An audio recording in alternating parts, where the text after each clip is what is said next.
O céu sobre as dobras escuras de Minas Gerais não era mais céu, era uma massa densa de chumbo e um roxo doentio, como uma contusão que se espalhava pelo horizonte de 1894. A tarde de março havia sido assassinada precocemente por uma névoa que descia dos picos, carregando um frio que não apenas tocava a pele, mas a perfurava como agulhas de gelo. No vale, onde a terra deveria cheirar a café e vida, o odor predominante era o da palha apodrecida e da lama que começava a fermentar sob o peso de uma água impiedosa. Beatriz sentia o peso de cada grama daquele tecido molhado sobre seus ombros. O rebozo encharcado grudava em seu peito, mas sua maior carga era o pequeno Zeca. O bebê, com apenas alguns meses de vida, era uma brasa moribunda entre seus braços. Através das camadas de pano, ela sentia o calor antinatural que emanava do corpo miúdo, uma febre seca que parecia devorar a criança por dentro, enquanto o mundo exterior tentava congelá-la. À frente da pequena cabana de pau a pique, a figura do coronel Tristão Rolanda recortava-se contra a bruma. Ele não precisava usar a voz. Sua crueldade era um fenômeno meteorológico, estável e gélido. Ele permanecia imóvel sob a proteção de uma capa de couro oleada, os olhos como seixos de rio, cinzentos, planos e desprovidos de qualquer centelha de humanidade. Para ele, Beatriz e seus 5 filhos não passavam de sombras residuais de um homem que já não existia mais. Um mineiro que a montanha havia engolido e cujas dívidas agora eram cobradas em dignidade e teto. Os homens do coronel trabalhavam com uma eficiência muda. Não havia fúria nos gestos deles, apenas a obediência mecânica de quem já entregou a alma ao patrão. Eles lançavam as poucas pertenças de Beatriz para fora, direto na bacia de lodo que se formara no pátio. O catre de madeira, onde ela dera à luz 3 de seus filhos, afundou lentamente no barro. O baú com os vestidos de domingo, a pequena mesa de jacarandá, as ferramentas de mineiro de seu falecido esposo, tudo era transformado em lixo sob o olhar vigilante de Tristão. Beatriz sentiu os dedos mergulharem fundo no bolso da saia. Ali, seu último refúgio tátil, o dedal de prata que pertencera à sua mãe. O metal estava frio, mas a pressão das bordas serrilhadas contra a polpa do seu polegar era a única coisa que a mantinha ancorada à realidade. Ela apertou o objeto até que a pele estivesse quase rompida, uma dor controlada para mascarar a agonia maior de ver a porta de sua vida ser fechada. "Coronel", ela começou, mas a palavra morreu antes mesmo de ganhar o ar. Tristão não moveu um músculo facial, ele apenas observou a lama subindo pelas pernas de Caio, o mais velho, que aos 11 anos tentava manter o tronco ereto, protegendo os irmãos menores com o próprio corpo. O barro mineiro, espesso e avermelhado, colava-se à pele das crianças, subindo pelas canelas como uma criatura faminta. Bento e Luan, os gêmeos, tremiam com espasmos rítmicos que faziam seus dentes se chocarem de forma invisível. Flor, com seus 6 anos, agarrava-se à saia da mãe com tanta força que os nós de seus dedos estavam brancos como mármore. A porta da cabana foi fechada. O movimento foi lento, mas o impacto visual foi absoluto. O marco de madeira agora separava o calor residual de um lar da vastidão hostil da serra. Tristão deu as costas, sua silhueta fundindo-se à névoa, deixando para trás apenas o cheiro de couro curtido e tabaco caro que se dissipava na umidade. Estavam sós. Beatriz olhou para o vale. As luzes das outras casas de colonos eram pontos distantes e inacessíveis como estrelas mortas. Ninguém abriria a porta. O medo de Tristão Rolanda era uma corrente que trancava todas as entradas daquela região. Ela deu o primeiro passo e a lama tentou segurar seu pé, exercendo uma sucção viscosa que quase a fez perder o equilíbrio. "Mãe, para onde?" perguntou Caio. Beatriz não olhou para ele. Ela olhava para cima, para a cicatriz escura na lateral do maciço rochoso que dominava o horizonte. A garganta do diabo. Os antigos moradores de Ouro Preto evitavam até mesmo apontar para aquela fenda. Diziam que a montanha ali não era feita de pedra, mas de rancor. Contavam que o ar que saía daquela boca era o hálito de quem fora enterrado vivo, e que ninguém que cruzasse seu limiar sairia com a alma intacta. Era um lugar de sombras permanentes, onde a geada nunca derretia, mesmo no auge do verão mineiro. Um relâmpago silencioso rasgou o céu, iluminando por uma fração de segundo o rosto de Zeca. Beatriz sentiu o coração despencar. Os lábios do bebê estavam perdendo a cor, tornando-se de um azul pálido, quase translúcido. A respiração dele era um esforço visível, um movimento fraco sob as mantas úmidas. A febre estava ganhando a batalha. A decisão foi um corte seco em sua consciência. As lendas eram um perigo abstrato. O frio era uma sentença imediata. "Não mirem para trás", Beatriz ordenou, sua voz saindo rouca, impregnada com a autoridade de quem não tem nada a perder. "Só sigam meus passos. Olhem apenas para o chão." Eles começaram a subida. A vereda era agora um córrego de detritos e terra solta. Beatriz sentia o esforço em seus pulmões, o ar gelado queimando as vias respiratórias como fumaça ácida. Seus pés descalços já não sentiam o corte das pedras. Estavam anestesiados pelo lodo gélido.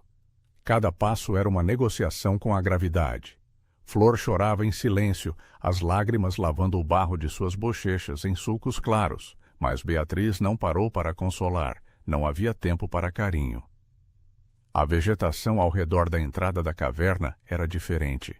As árvores eram retorcidas, com troncos cinzentos que pareciam ossos expostos. O cheiro de decomposição vegetal e terra molhada deu lugar a algo mais mineral, um odor acre de enxofre e ferro velho que saía da escuridão.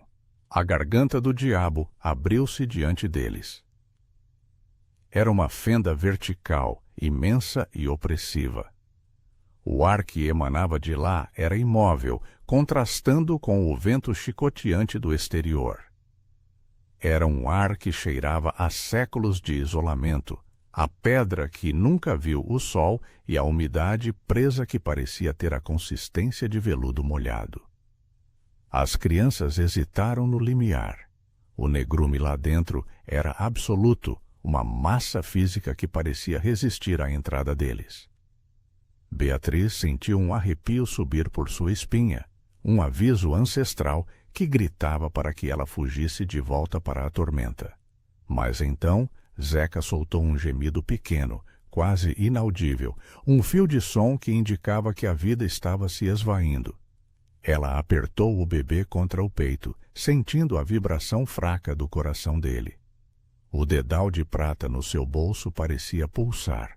"Entrem", disse ela, empurrando Caio para a escuridão. Agora. Um a um, eles foram engolidos pelo ventre da montanha. O frio lá dentro era diferente. Não era o gelo cortante da chuva, mas um frio de tumba, silencioso e pesado. À medida que avançavam, a luz cinzenta da tarde ia sendo reduzida a uma fenda distante, até que o negrume os envolveu por completo.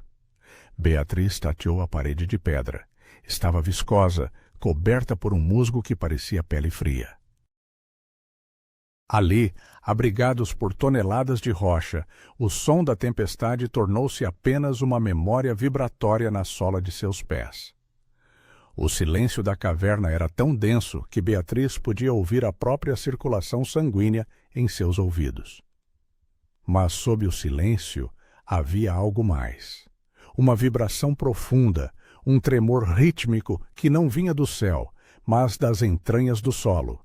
Ela parou, os olhos tentando se ajustar a uma escuridão que se recusava a ceder. O ar mudou de novo.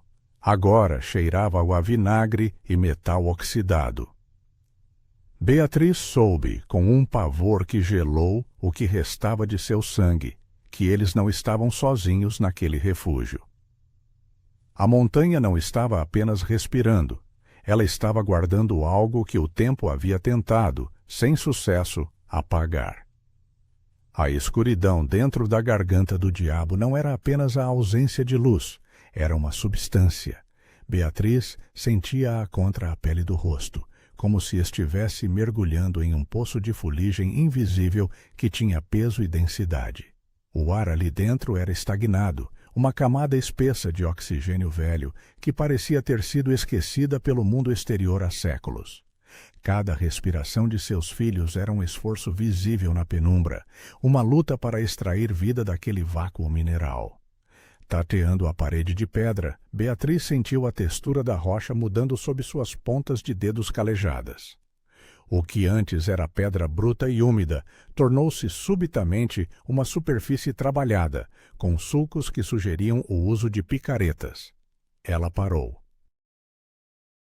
No bolso, seus dedos encontraram o pequeno lenço de pano que envolvia seus últimos fósforos. Eram apenas 3 palitos, pedaços de madeira minúsculos que carregavam o peso de sua sobrevivência. Com uma mão trêmula, ela riscou o primeiro. A pequena chama laranja nasceu com uma explosão de brilho que feriu seus olhos acostumados ao breu. O mundo, por alguns segundos, reduziu-se a um círculo trêmulo de luz. As paredes da caverna saltaram à vista. Não eram cinzentas, mas de um ocre avermelhado, gotejando uma umidade que brilhava como óleo. O teto era alto demais para que a luz o alcançasse, perdendo-se em uma abóbada de sombras insondáveis. Mãe! O sussurro de Caio não foi ouvido, mas Beatriz sentiu a pressão da mão dele em seu braço. O menino estava rígido. Foi então que a vibração começou. Não era um som. Beatriz não ouvia nada além do latejar de seu próprio sangue, mas seus pés, descalços e enterrados no lodo frio do chão da caverna, captaram um tremor rítmico. Era uma pulsação mecânica, um impacto sordo que subia pelas solas dos pés, atravessava as canelas e se instalava nos dentes, fazendo sua mandíbula vibrar de forma involuntária. Era como se a própria montanha estivesse tendo um espasmo cardíaco. 1, 2, 3 vezes. Clang, clang, clang. A vibração era pesada, metálica, vinda de algum lugar nas entranhas da rocha à frente deles. O fósforo queimou seus dedos e se apagou. O retorno à escuridão foi como levar um soco no peito. O pânico, frio e pegajoso como o musgo das paredes, começou a subir por sua garganta. Sigam-me, ela disse, embora sua voz fosse apenas um sopro que ela sentia vibrar nas próprias cordas vocais. Eles avançaram na escuridão, guiados apenas pela memória visual dos segundos de luz. O cheiro mudou. O odor de terra úmida e pedra calcária foi substituído por algo mais agressivo. Era um cheiro ágreo que lembrava vinagre fermentado misturado com o ranço metálico de ferro oxidado. O ar parecia ter gosto de ferrugem. Beatriz riscou o segundo fósforo. Desta vez, a luz revelou o que a garganta do diabo escondia. A poucos metros de onde estavam, o túnel se alargava em uma câmara lateral. Ali jazia um acampamento fantasmagórico. Um catre de lona apodrecida estava jogado de lado, o tecido transformado em uma pele escura e desintegrada pela umidade. Uma caneca de estanho, amassada e coberta por uma pátina acinzentada, repousava sobre uma pedra plana. Mais adiante, os restos de uma lanterna de óleo, com o vidro estilhaçado em 1000 fragmentos que refletiam a chama do fósforo como olhos de insetos. Beatriz deu um passo à frente, seu coração martelando contra as costelas. No chão, perto do catre, havia uma ferramenta. Uma picareta de ferro, tão consumida pela ferrugem que o metal parecia estar sendo devorado por uma crosta de sangue seco. O cabo de madeira estava partido, as fibras esbranquiçadas e moles pelo mofo. Aquele era o mestre da vibração. O instrumento que, em mãos agora inexistentes, deveria ter golpeado a pedra até a exaustão. Mas a picareta não se movia há décadas. O tremor que Beatriz sentira sob os pés era um eco, uma memória física retida pela densidade da montanha, ou algo muito mais sombrio que a lógica não ousava explicar. A luz do segundo fósforo começou a vacilar. Beatriz girou o corpo, varrendo o ambiente. No fundo daquela câmara, onde o túnel natural deveria continuar, a rocha terminava abruptamente. No seu lugar, erguia-se uma parede de tijolos maciços, perfeitamente assentada, com uma argamassa cinzenta e sólida. Não era um desmoronamento natural. Era uma obra humana, deliberada e hermética. Selada. No centro da parede, gravado no cimento que fora alisado com uma espátula há muito tempo, estava um símbolo, um círculo com uma cruz diagonal atravessando-o, o emblema da família Holanda, a marca que o coronel Tristão usava para selar seus sacos de café, para ferrar seu gado e para marcar a fronteira de suas terras. Beatriz sentiu o ar sumir de seus pulmões. A marca no muro era uma assinatura sobre um crime. Ela se aproximou, a chama do fósforo quase tocando seus dedos. Preso entre dois tijolos, no canto inferior da parede, havia um fiapo de material. Ela estendeu a mão livre e puxou-o. Era um pedaço de seda azul, um azul profundo, embora agora estivesse manchado pela fuligem e pelo tempo. A memória a atingiu com a força de um desabamento. O lenço de seda azul. Seu marido e os outros mineiros, os 40 homens que Tristão chamava de os desaparecidos da serra, usavam lenços exatamente como aquele. Eles diziam que a seda ajudava a filtrar a poeira fina das galerias. Tristão sempre afirmara que eles haviam fugido para o interior, levando as ferramentas e as dívidas da fazenda consigo. Mas o lenço estava ali. O muro estava ali. A montanha não estava respirando. Ela estava abafando os gritos daqueles que foram emparedados vivos. A vibração que ela sentia nos ossos não era o coração da terra. Era o esforço final de 40 homens transformado em um tremor perpétuo na pedra. O segundo fósforo se apagou. A escuridão caiu sobre eles como uma mortalha de chumbo. Beatriz ficou paralisada, segurando o pedaço de seda azul contra a palma da mão. O cheiro de vinagre e decomposição tornou-se sufocante. Ela sentia a presença de 40 sombras ao seu redor, não como ameaças, mas como um peso insuportável de justiça não realizada. Mãe? A voz de Caio era apenas uma vibração que Beatriz sentiu na bainha de sua saia. O bebê Zeca começou a se agitar em seus braços, seu corpo febril agindo como um farol de calor no frio sepulcral da caverna. Beatriz sentiu o pânico dos gêmeos se transmitindo através do chão. Ela sentia o tremor das pernas deles como pequenas ondas de choque contra seus próprios pés. Se ela perdesse a calma agora, a montanha os reclamaria também. O segredo de Tristão Holanda era uma entidade viva ali dentro, e eles acabavam de se tornar suas testemunhas indesejadas. Ela buscou o último fósforo. Seus dedos estavam tão gelados que ela mal conseguia sentir o palito de madeira. O dedal de prata em seu bolso pareceu esquentar de repente, uma pequena centelha de vontade contra a imensidão da rocha. Ela riscou o fósforo na parede de tijolos dos Holanda. A chama brilhou, mas o ar viciado da câmara parecia querer sufocá-la. Beatriz olhou para o muro, depois para o caminho por onde vieram. Ela não era mais apenas uma viúva fugindo da chuva. Ela carregava agora o peso de 40 mortes e a única arma capaz de destruir o coronel. A verdade enterrada na garganta do diabo. Mas enquanto a chama do último fósforo tremia, Beatriz percebeu algo terrível. A vibração no chão parou. O silêncio que se seguiu foi absoluto, um vácuo que parecia sugar o oxigênio da câmara. E na escuridão além da luz, onde o fósforo não alcançava, ela sentiu uma nova presença. Uma que não cheirava a ferro ou vinagre. Cheirava a medo. O coronel sabia. De alguma forma, a montanha já havia contado a ele que o seu segredo tinha sido tocado. A primeira luz do amanhecer em Minas Gerais não trouxe calor, apenas uma claridade cinzenta e doentia que parecia vazar por entre a neblina espessa do vale. O mundo exterior visto da entrada da garganta do diabo, era uma massa borrosa de branco e chumbo. A umidade da manhã era tão densa que Beatriz sentia as gotículas de água se acumularem em seus cílios, pesando sobre seus olhos exaustos. Ela saiu do ventre da montanha primeiro. Sua figura era uma aparição de pesadelo.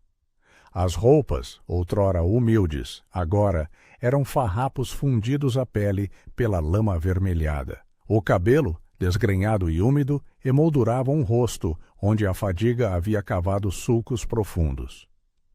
Mas em sua postura havia uma retidão mineral. Ela carregava Zeca contra o peito, sentindo a vibração agora mais lenta do coração do bebê, enquanto seus outros filhos emergiam atrás dela como pequenas sombras famintas, os olhos arregalados pela transição súbita da escuridão absoluta para o clarão opaco do dia. Ao pé da pequena elevação que levava à caverna, Beatriz viu o que já esperava. O coronel Tristão Holanda estava lá. Ele permanecia montado em seu cavalo baio, uma estátua de autoridade envolta em couro e arrogância. Ele não estava caçando. Sua presença ali era deliberada, uma conferência final. O cheiro que emanava dele era uma mistura agressiva de sândalo, tabaco caro e o suor azedo do animal. Mas à medida que Beatriz se aproximava, o equilíbrio visual da cena mudou. Tristão, que esperava ver cadáveres ou, no máximo, uma mulher quebrada e suplicante, viu-se diante de uma força que a montanha não conseguira esmagar. Beatriz parou a poucos metros dele. Ela sentiu o dedal de prata em seu bolso como uma pequena brasa defensiva. O coronel inclinou-se para a frente na cela.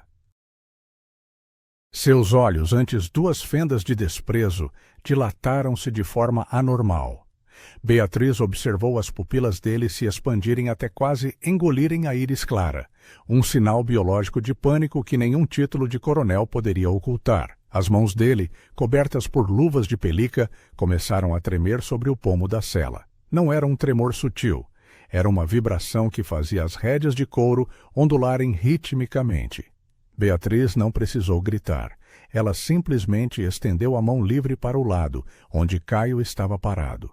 O menino, entendendo o comando silencioso, entregou-lhe o objeto que haviam retirado da parede de tijolos. O pedaço de seda azul. A cor era de um brilho ofensivo contra a palidez cinzenta da manhã. Beatriz levantou o lenço, permitindo que a umidade o tornasse pesado e escuro. Ela observou a reação de Tristão. O rosto do homem colapsou. A pele, geralmente bronzeada pelo sol das fazendas, tornou-se de um amarelo ceroso, quase transparente. Gotas de suor frio brotaram instantaneamente em sua testa, brilhando sob a luz fraca, contrastando com a neblina quente que subia do vale. O coronel vacilou. O cavalo, sentindo o terror do dono, através dos joelhos que o apertavam freneticamente, agitou-se, as narinas dilatando-se e soltando jatos de vapor branco, os cascos escorregando na lama instável. Tristão perdeu o estribo esquerdo e, por um momento de pura desonra física, pendeu para o lado, tendo que se agarrar ao pescoço do animal para não cair no lodo que ele mesmo destinara à viúva. As veias no pescoço do coronel saltaram, grossas e pulsantes. Beatriz via o latejar da carótida dele, um ritmo frenético que parecia o de um pássaro encurralado. A boca dele abriu-se, os lábios trêmulos e esbranquiçados, revelando dentes manchados de nicotina. O ar que saía de seus pulmões era um sopro entrecortado, carregado com o cheiro da derrota absoluta. Ela deu um passo à frente, obrigando-o a retroceder o cavalo. Ela apontou para a boca da caverna e depois para o lenço. A mensagem era puramente visual, mas o peso da revelação era ensurdecedor. Ela vira o muro. Ela vira o emblema dos Holanda selando 40 almas na escuridão. Ela vira a prova do genocídio que fundara a fortuna daquela família. O terror nos olhos de Tristão transformou-se em uma súplica abjeta. Ele olhou ao redor, para a névoa que parecia ter ouvidos, para as árvores que pareciam testemunhas. A verdade, guardada por décadas sob o pretexto de lendas sobre espíritos e suspiros, agora estava nas mãos manchadas de barro daquela mulher. Ele via o escândalo desenterrando não apenas os mortos, mas a legitimidade de suas terras, sua honra e sua vida. Beatriz viu o momento exato em que ele admitiu o crime em sua mente. Não houve palavras, apenas o movimento frenético das mãos dele tentando limpar o suor dos olhos, a cabeça balançando em um espasmo de negação que se tornou aceitação. Era o legado de seu pai, uma tumba de prata e silêncio, agora aberta. Ela então moveu a mão em direção ao vale, apontando para o arroio que serpenteava ao longe. Ela desenhou no ar a forma de uma casa, depois apontou para Caio. A negociação era um pacto de sombras. O silêncio da montanha pelo direito à vida. Tristão assentiu violentamente. Ele parecia ter envelhecido 10 anos em 10 minutos.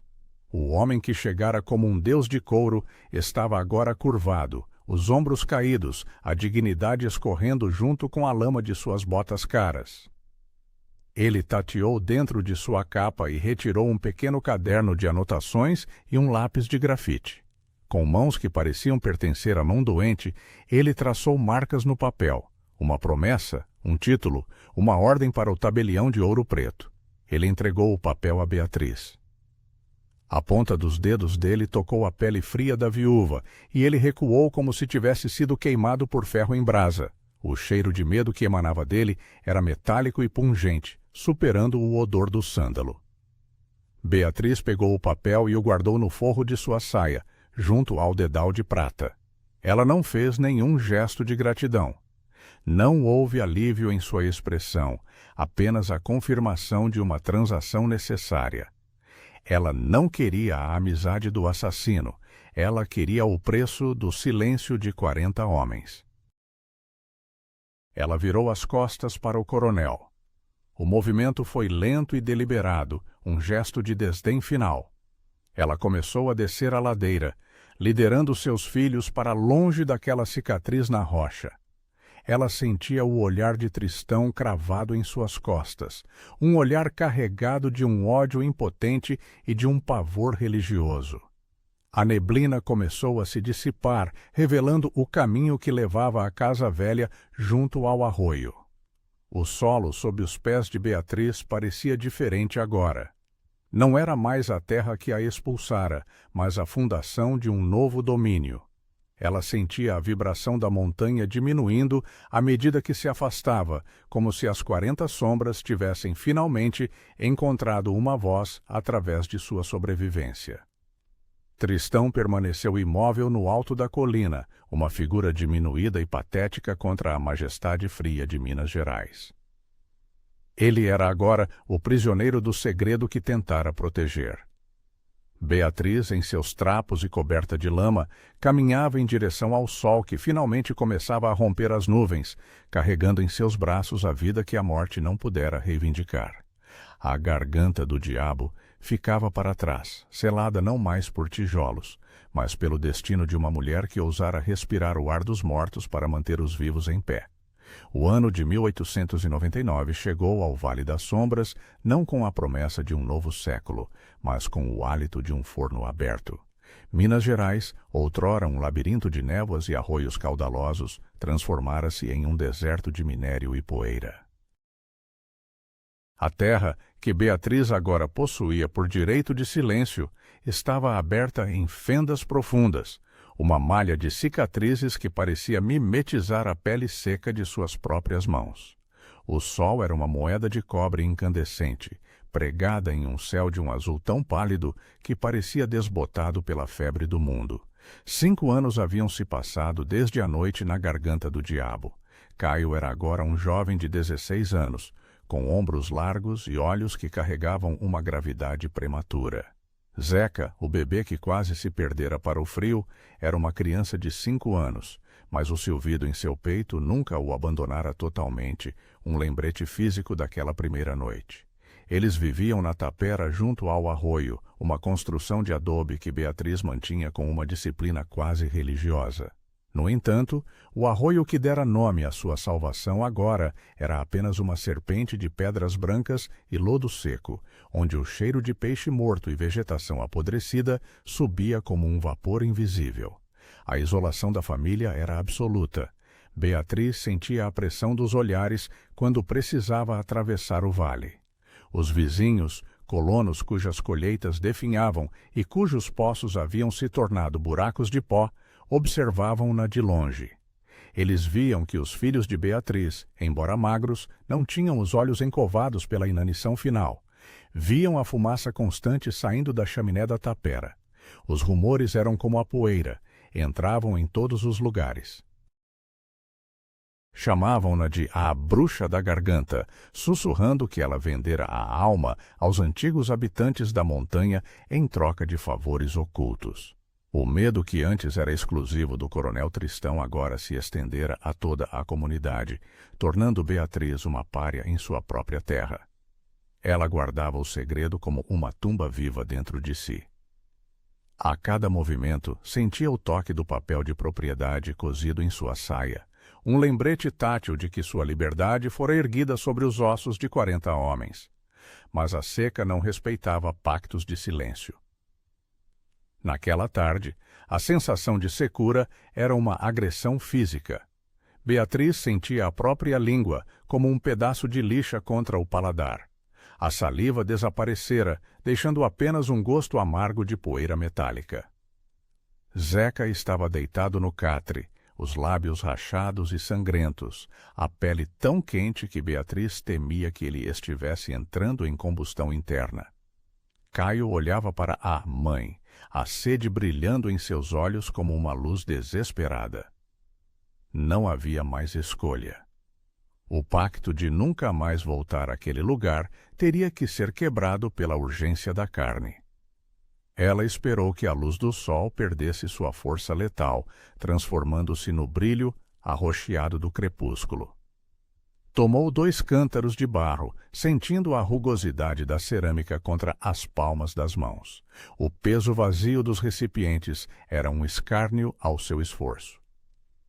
"Fique aqui, Caio. Mantenha a porta fechada", ordenou ela, sua voz saindo como um raspar de pedras. A subida foi um exercício de tortura visual. O ar tremulava sobre a encosta, criando distorções que faziam as rochas parecerem estar em movimento, fluidas sob o calor residual. Beatriz via miragens de água correndo entre os troncos cinzentos e retorcidos, ilusões ópticas que seu cérebro faminto por umidade criava para atormentá-la. O cheiro da serra era de pedra queimada e enxofre, uma secura que parecia sugar a umidade diretamente de seus globos oculares. Ao chegar à entrada da garganta do diabo, Beatriz parou. O ar que emanava da fenda não era mais o hálito gélido de 5 anos atrás, mas ainda carregava um frescor mineral que fez sua pele arrepiar. Ela entrou. A escuridão a recebeu como um abraço familiar. À medida que avançava, a temperatura caía, um alívio tátil que contrastava com o incêndio do vale lá fora. Ela não usou fósforos desta vez. Seus pés conheciam cada saliência, cada mudança na textura do solo. O odor de ferro oxidado e vinagre permanecia lá, imutável, como se o tempo estivesse congelado dentro da montanha. Ela se dirigiu diretamente ao nicho lateral. Ali onde o milagre ocorrera pela primeira vez, ela encontrou o que buscava. No escuro absoluto, Beatriz estendeu as mãos. Suas pontas de dedos tocaram a rocha úmida. Ela sentiu a formação de pequenas esferas de água, brotando do coração da pedra. Não havia o som de gotas, apenas a sensação tátil da umidade se acumulando e escorrendo pela superfície viscosa até a pequena bacia natural no chão. Ela se ajoelhou e mergulhou as mãos na água. O choque térmico foi tão violento que seus dedos doeram instantaneamente.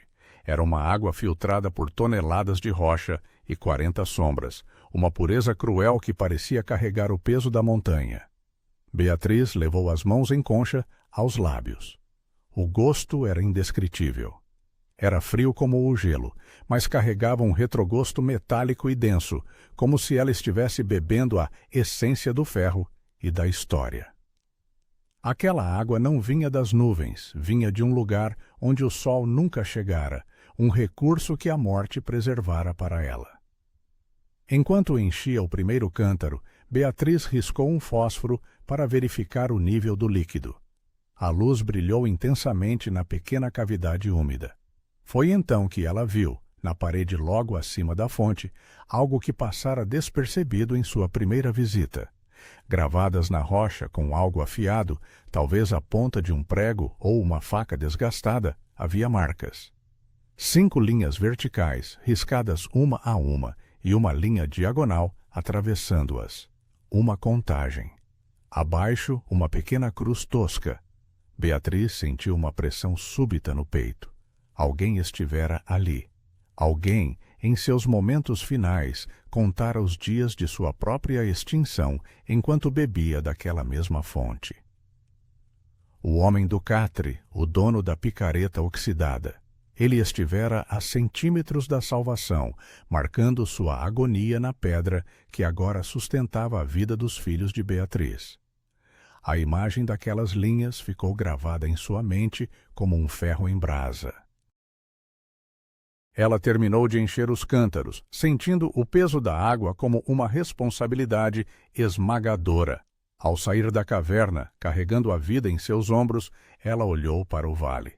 As luzes da fazenda de Tristão brilhavam ao longe, uma opulência construída sobre aquele vácuo. Beatriz percebeu que ela era a única guardiã daquele cemitério e daquela fonte. A solidão de sua alma era agora tão vasta quanto a montanha.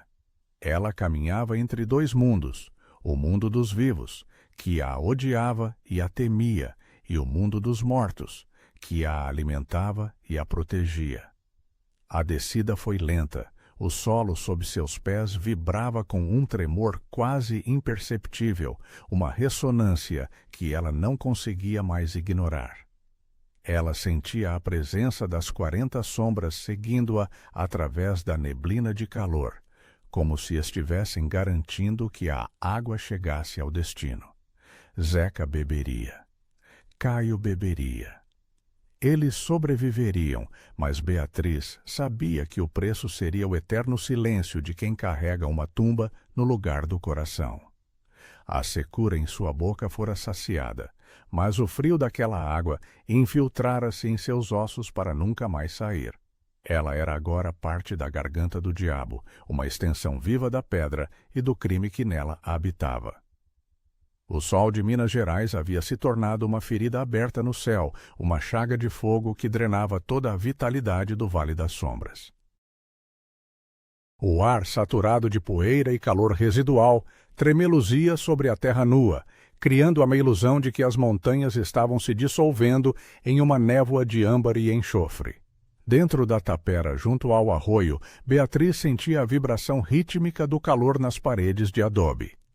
Era uma pulsação seca, um aviso tátil de que a resistência da natureza estava chegando ao seu limite absoluto.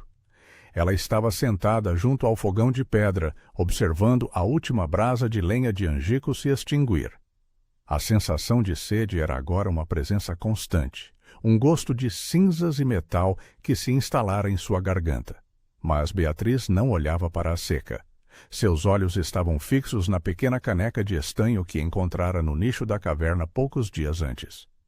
O metal, agora limpo, exibia um brilho pálido e doentio sob a luz do crepúsculo. Era um objeto pesado, com o fundo amassado por um impacto antigo, uma relíquia silenciosa que carregava a temperatura da tumba em sua superfície gelada. A vibração do solo mudou. Não era o tremor geológico da montanha, mas o impacto rítmico e pesado de um animal se aproximando. Beatriz sentiu a trepidação através das solas de seus pés, subindo pelas pernas e se instalando em sua espinha. O coronel Tristão Holanda estava chegando. Ela saiu ao porche, a poeira quente colando-se instantaneamente ao seu rosto úmido. Tristão não era mais o homem de 5 anos atrás. A arrogância que antes o sustentava como uma armadura de couro havia se transformado em uma fragilidade nervosa. Ele permanecia montado, mas seu corpo pendia para a frente, as mãos trêmulas, agarradas ao pomo da sela com uma força espasmódica. A pele de seu rosto estava manchada por um vermelho insalubre, e suas pupilas eram apenas fendas de pavor sob a aba do chapéu. O cheiro que emanava dele era de suor azedo e uma paranoia corrosiva que parecia queimar o ar ao seu redor. O coronel gesticulou freneticamente em direção à silhueta escura da garganta do diabo.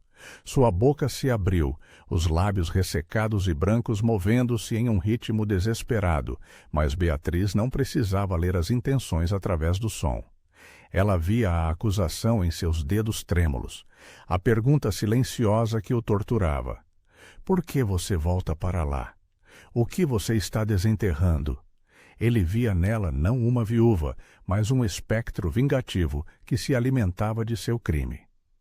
Para Tristão, cada viagem de Beatriz à montanha era uma pá de terra retirada da cova onde ele tentara esconder a verdade.